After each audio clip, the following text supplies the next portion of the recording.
Parang, Talaga, okay. parang, parang may sama na loob ah. Hindi naman hindi parang talagang may masamang loob talaga ako. Hindi parang. Just to be clear, hindi siya parang. Rafaela, pwede ba ikaw mag-guest dito, Rafaela? Okay, okay. Next episode na tayo. Oops! Nasaan ka na, Mark? Umalis. Mark? Mark! Saan ka na? Umalis ka na, Mark! Ito na! O yun! It's time. Your time to shine. Ano ba gagawin? Ayan. Saan ba tayo pupunta? Yan, yan, yan, yan. Ayan, yan na. Yan, yan, yan, yan. Maglalabas na ako ng sama ng loob ko. Ito na yung Supra. Intro mo muna. Supra edition natin. Okay, okay guys. Grabe yung nangyari. Talagang pinagalitan ni Sherwin Gatchalian si ano Si ano yung paboritong. Sabi ko okay lang. Ay, hindi ko sa mapahamak ako eh. Okay lang ex-human rights, wag lang ex ano. Anyway, wag. Ako naman ang mapahamak ngayon. No, no, no. Di ba may Marvel ba yan o DC, yung X-Men? Ano, Mark, bakit nagwawala si ano? Pero grabe naman yung ginawa niya. Kinakat-cut niya si Risa. Tapos yung pinagalitan siya ni Sherwin Gatchalian, kay Sherwin pa siya nag-sorry. Parang, wait, bakit kay Sherwin ka nag-sorry? Dahil lalaki yung parang, okay. Ganyan. Pero Mark, bakit Tapos may video pa siya after eh. Oo. Virus na naman yung inaano. Oh, grabe. Talagang may pagka-disrespectful talaga si tatay. Bastusan talaga. Basta okay lang ex-human rights, wag lang ex, ano, like, Hindi, nung college kasi ako, nung nasa Arts and Letters, meron akong professor galit na galit sa lahat ng magaganda sa klase. Bakit? Ha? Galit na galit siya sa lahat Bakit? ng magaganda. Ronald, I don't No? know where this conversation is going. Pero ako, kahit hindi pumapasok, no? Ay, so ibig sabihin, pogi Tumatayo ka. sa ako, Oh, highest ang grade ko. ikaw palang Supra. Ikaw Yeah, palang yeah. Mr. Yeah, yeah, no. Supra. Kaya, parang nakakuha ko lang yun. Nakarelate lang ako dun sa nangyari. Mahirap talaga maging pogi, no, Mark? You attract the wrong attention. Oo, yeah, yeah. Pero ito, masama pa rin loob ko, Richard eh. Kahit ilang araw na nakalipas mula nung hearing. Kasi ito, yung kumpanya na may-ari sa kumpanya na may-ari doon sa bahay sa Alam mo, Baguio. sa atin tatlo, ikaw lang nakagets dun sa sinabi niya sa pogi. Ano ba talaga? Ano siya, abogado? Hindi, yung kumpanya na may-ari sa kumpanya na may-ari doon sa bahay, okay? Itong kumpanyang to, May chart pala. kasama sa mga incorporators, kasama doon sa papeles, yung si Supranational, si AR. Kasama siya doon, tapos ako hindi Ikaw kasama. wala. Siya ang heredera, hindi ka. Kaya masama loob ko. Ano yun actually yung pangalan nun? Biancham. Biancham Yan yung siya, pangalan nun.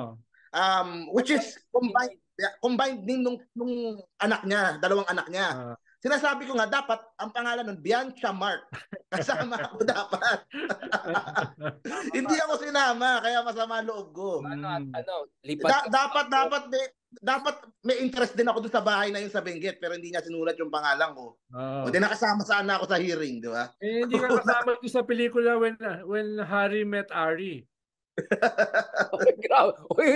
Baka mabiba Max tayo. Pero ano ba yung what's going on with Harin? Nahuhuli siya every 2 weeks, may lumalabas Kahapon na panood mo yung hearing sa Congress. Ang katapat niya, kongresista na babae from Batangas na abogada. Nangyari siya. No, binasahan siya ng legalist. No? Paano sa Senate kasi, alam niya hindi mga abogado yung kaharap niya eh. So, nag-squid tactics siya, nagle-layering siya. Nung nag-guest siya sa Ted Pailon, dun sa binanggit ni Altenco na siya ay naglabi para dun sa, ano ba yun? Yung 99?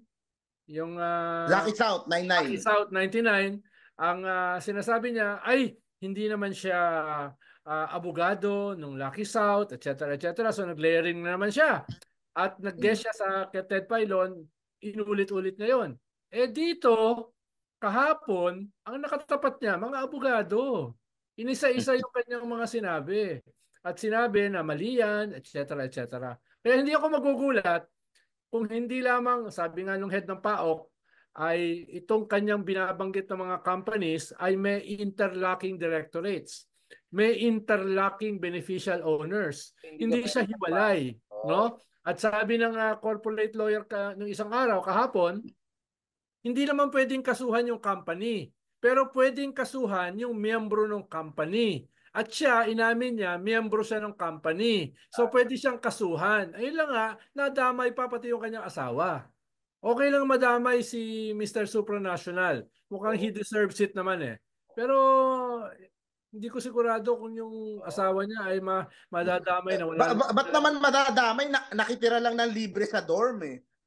Oo nga, oo nga, oo nga. Hindi, binigyan kasi ng stocks eh. Oo nga, At yun yung pala. kanyang Kaya pala. at yung kanyang mga dollar bank accounts nakita doon sa kwarto ni Mr. Supranational, di ba? Doon nakita eh, yung mga bank accounts niya eh. Hindi sinabi ng PAOK magkano. Sinabi lang ng PAOK, $2 bank accounts, no? Yung nakita, no? Kaya nga sabi nung sabi nung isang abogado, kahit na pagpalagay mo na hindi mo naman pinressure si Altenco na sundin o pagbigyan yung company na hindi ikaw ang abogado. No, hindi ikaw ang abogado. Although napatunayan nila Risa na siya ngayong abogado. No, siya ngayong abogado. Pero kahit na that is conflict of interest dahil ikaw ay dating government official at meron kang latent influence na bawal sa code of conduct ng mga abogado, no? At clearly lobbying 'yan. Clearly lobbying 'yan na bawal, no? Kaya pwede kang kasuhan diyan ng disbarment, no? Disbarment. Kahit iba pang usapin yung sinasabi ng head ng PAOK na hindi ka na simpleng person of interest. Dahil nga inamin mo na kasama ka doon sa kumpanya na may interlocking directorate doon sa isang kumpanya na napatunayang ng kidnap ng 40 Chinese nationals as early as 2020. No? So, kanya no, yung mga kaso na yan, pwede siyang singilin dahil masyado siya madaldal. Masyado siya madaldal, binabaon niya yung sarili niya. Katulad kahapon, 2 beses niyang sinasabi, bahay ko. Yeah. 2 beses niyang nadulas. No? Yeah. Oo, 2 beses. Yan yung problema pag masyado ka madaldal. No? Kaya, katulad, hindi katulad na Attorney Mark, no? Pinipilit sasabihin. Hindi papahuli ng buhay, di ba? Yun. Ark! Are the walls closing in on Tayari? Oo. Malapit na kaya mayari yan? Dapat kasi Mark, inadvisean mo eh. Inadvisean mo na huwag masyado madaldal. Inuuna niya yung Mr. Supranational niya kaysa sa akin eh. Oo nga Kaya eh. nagtatampo ko eh. Oo, wala kang, hindi ka man lang binigyan ng stocks. Di man lang ako binigyan ng stocks. Hindi magkasama sana kaming inaano sa Senado. Di may kasama sana ako. Pero anong ginagawa ng dollar accounts? Doon sa kwarto ng Supranational. Anong ginagawa nun doon? Ha? Ha? Meron ka bang idea? For safekeeping? Meron ka ba idea? No? Baka kasi tumaas ang dollar, gusto nila mag-diversify. Yan. Baka may financial literacy, ano siya.